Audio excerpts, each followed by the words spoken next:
bạn. Nhưng bù lại thì Thư sẽ làm một clip. Thư sẽ chỉ cho mọi người cách làm popcorn tại nhà mà Thư thường làm cho các bé ở nhà Thư ăn á. Cho nên là bữa nay Thư làm clip cho vui. Mời mọi người xem cho vui nha. Đây là popcorn.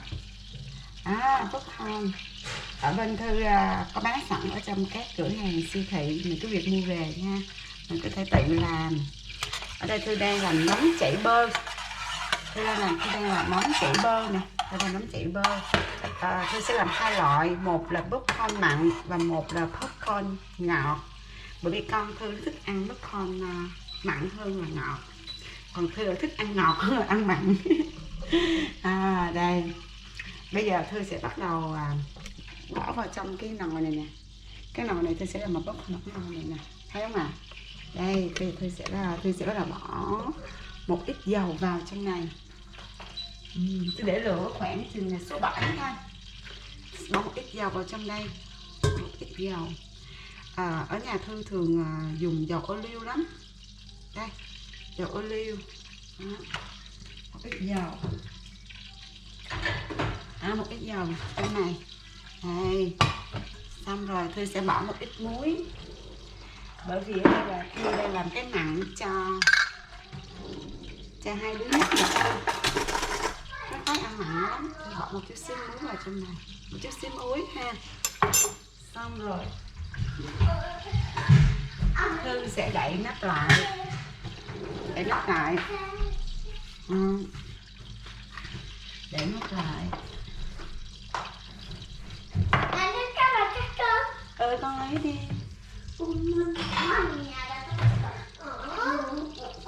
Rồi Thư chia ra hai bên. Một cái Thư sẽ làm mặn. Thư sẽ làm mặn và cái làm ngọt. Cái gì con gái? Thì không sao để đó con. Mẹ đang quay á.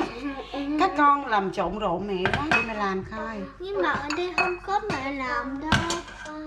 Không, mẹ không có quay, mẹ quay cho người ta coi. Mình làm, mẹ làm popcorn thôi. Đúng không? Thấy không? Ở đây là cái mặn. Tôi sẽ cho thêm muối vào. Thêm muối vào cho cái bơ này nè. Phải thêm muối vào cho cái bơ này. Tôi sẽ bỏ popcorn vào trong cái nồi này.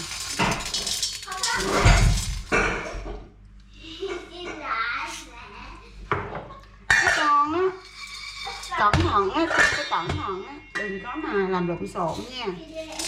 Giờ ở bên đây trường học đóng cửa khoảng 3 tuần. Bây giờ ở nhà nó quậy quá, chịu không nổi luôn đây. Từ sáng giờ là các con ồn ào lắm đó nha, im lặng nha. Đây nè, mình sẽ làm popcorn. Tôi quậy muối vào. Tôi quậy cái muối bên này lại chung với nhau. Để khi mà mình popcorn nó nổi lên rồi đó thì mình sẽ bắt đầu bỏ cái này vào trong này. Đây là popcorn mặn.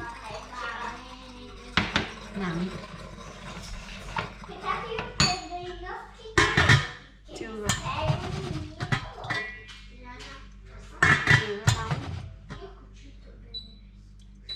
Thôi để lửa số 7 thôi. Để lửa lớn quá nó cũng không có tốt, nó cũng sẽ không bị cháy, mà nhỏ quá thì cũng sẽ không đủ độ nóng để mà nổi popcorn. Mình để số 7 là vừa rồi đó. Đây nè, đây.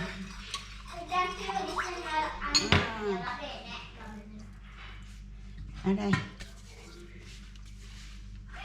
Còn cái đây Thư sẽ bỏ đường vào một chút. Thư sẽ làm cái ngọt.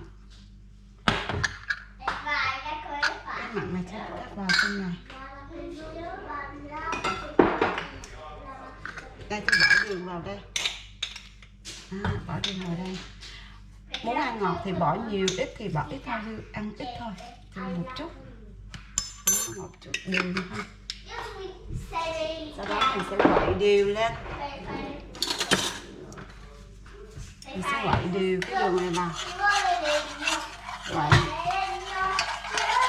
này mình sẽ quậy cái bơ với đường lại với nhau nè cho nó tan ra. Nó tôi đang quậy nè, nó tan ra.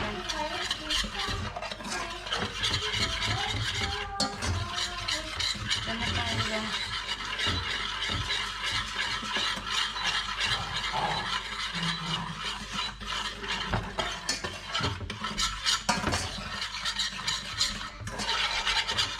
Quậy nó tan ra.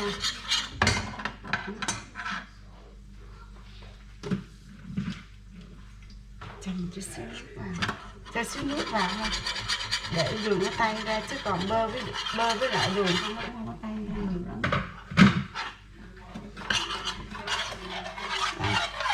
Đây là cái bắp canh ngọt, bơ đường. Đó, mình sẽ quậy đều cho tan đường ra, để đường tan ra. Bây giờ chúng ta hãy xem cái bắp con mình nó nở chưa nha. Chưa có nở mà.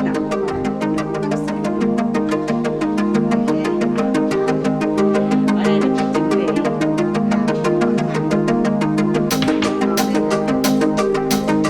bơ với đường.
giòn mà ngon luôn á.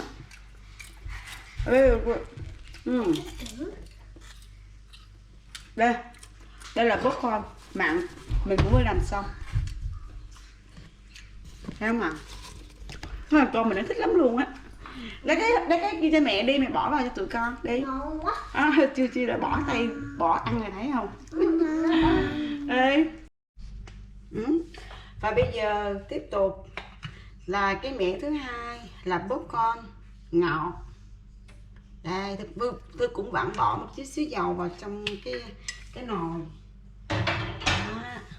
Đây vẫn là bỏ vào trong cái nồi, sau đó mình sẽ bỏ popcorn vào. Nhưng lần này thì mình sẽ không có cho muối ha, không có cho muối, bởi vì ngọt á, mình sẽ không cho muối vào. Đây đó, tôi bỏ hết vào trong này. Cái đều ra, đều ra. Rồi bắt đầu mình sẽ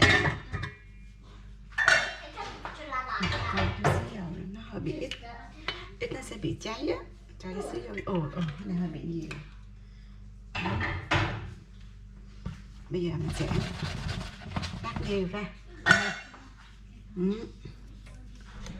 Đây. Đây là popcorn tôi chuẩn bị làm cái ngọt, thấy không ạ? Để nắp lại, mình sẽ đợi nó nóng lên, nó sẽ nổ ra.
Rất đơn giản luôn á.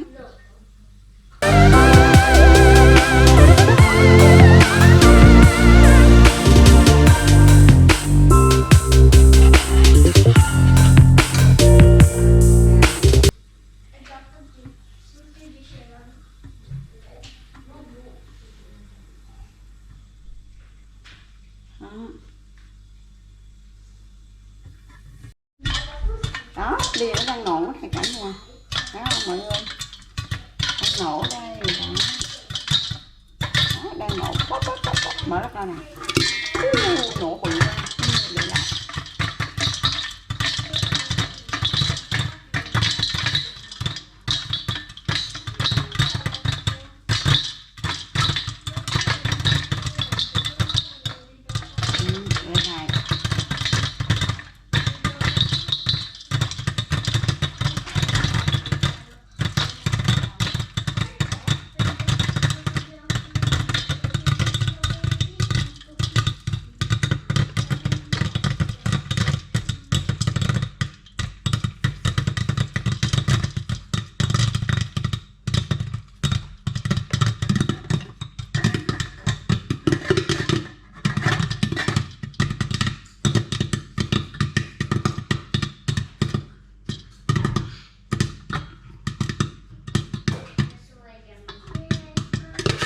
Wow.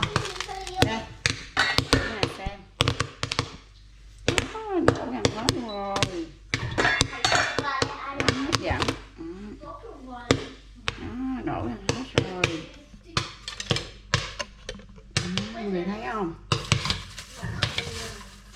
Rồi xong rồi, nổ hết rồi.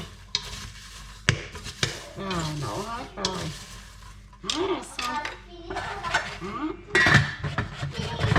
Nổ hết rồi, bây giờ tôi sẽ bỏ cái bơ với lại đường này vào trong cái popcorn này. Đây là sẽ là popcorn ngọt.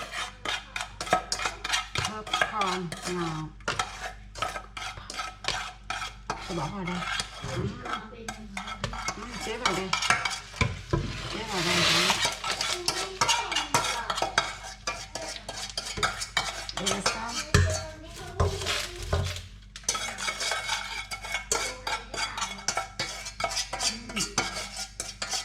Xong. Thì trộn đều lên. Cái nó đều. Cái chỗ ngọt, cái chỗ không ngọt. Trộn đều lên. Trộn đều lên.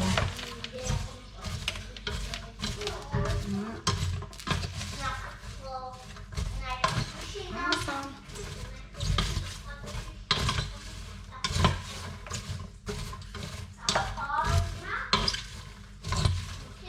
Trộn đều lên, rớt hết trơn luôn. Đây đây.